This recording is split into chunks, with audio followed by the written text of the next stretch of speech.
చక్రిని లోపలికి తీసుకెళ్లిన మహా అతనిపై గట్టిగా అరుస్తుంది. నిజంగా నేను నీ పెళ్ళాన్ని అయినట్టు అందరూ హడావిడి చేస్తుంటే ఎందుకు మాట్లాడడం లేదని నిలదీస్తుంది. ఇప్పుడు నిజం చెప్పకపోతే వాళ్ళంతా తర్వాత బాధపడతారని అంటుంది మహా. 2 రోజుల్లో నేను హాస్టల్‌కి వెళ్ళిపోయిన తర్వాత మీ అన్నయ్యలు ఫీల్ అవుతారని అంటుంది. కాబట్టి ఇప్పుడే నిజం చెప్దామని అంటుంది. దీనికి చక్రి హాస్టల్‌కి వెళ్ళాల్సిన అవసరం లేదని, ఇక్కడే ఉంటూ చదువుకోవచ్చని, నీకు నచ్చిన ప్రాజెక్ట్ చేసుకోవచ్చని చెప్తాడు. ఆ మాటలకు మహాకు ఇంకా కోపం వస్తుంది. స్టేషన్‌లో జరిపించిన ఉత్తుత్తి పెళ్లి నిజం చేద్దామనుకుంటున్నావా అని అంటుంది. ఇంతలో మాధవ్ భోజనానికి ఏర్పాటు చేస్తూ ఉంటాడు. కేశవ్, కన్నా అక్కడికి వచ్చి ఈ ఇంట్లో వదిన ఎలా ఉండగలుగుతుందోనని బాధపడుతూ ఉంటారు. మన ఇంటికి కూడా ఓ మహాలక్ష్మి వచ్చినందుకు సంతోషంగా ఉన్నా ఇల్లు చూసి బాధగా ఉందని అంటాడు.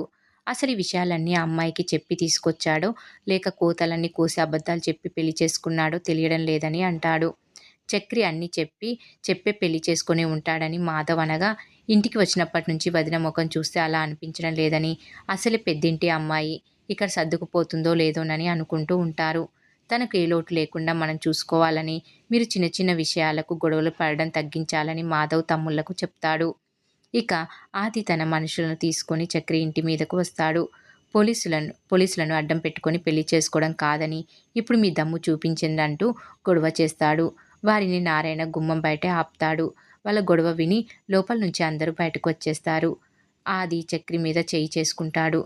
దీంతో రౌడీలకు, చక్రి అన్నదమ్ములకు పెద్ద గొడవ జరుగుతుంది. వాళ్ళు కన్నను నెట్టివేయడంతో అతని తలకు దెబ్బ తగులుతుంది. మహా వాళ్ళందరినీ ఆపి ఇక్కడి నుంచి వెళ్ళిపోమ్మని వాళ్ళ అన్నను హెచ్చరిస్తుంది. లేకపోతే పోలీసులకు ఫోన్ చేసి చెప్తానని బెదిరించడంతో వాళ్ళు అక్కడి నుంచి వెళ్ళిపోతారు. చక్రి వాళ్ళు కూడా లోపలికి వెళ్ళిపోతారు. ఇక మరోవైపు మహా ఇంట్లో నుంచి వెళ్ళిపోయిందన్న బాధతో ప్రతాప్ రూంలోకి వెళ్ళి తలుపులు వేసుకుని తీయడు.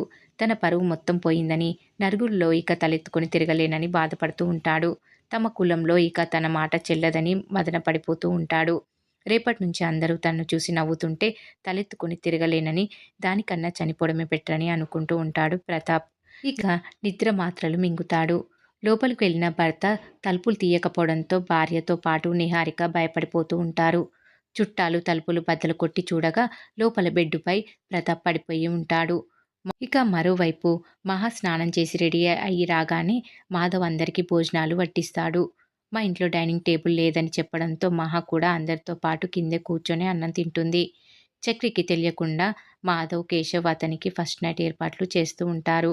గది అందంగా ముస్తాబ్ చేసి మంచంపై పూలు చల్లి పండ్లు పెడతారు. ఇక చక్రి కళ్ళు మూసి ఆ గదిలోకి తీసుకెళ్ళి చూపిస్తారు.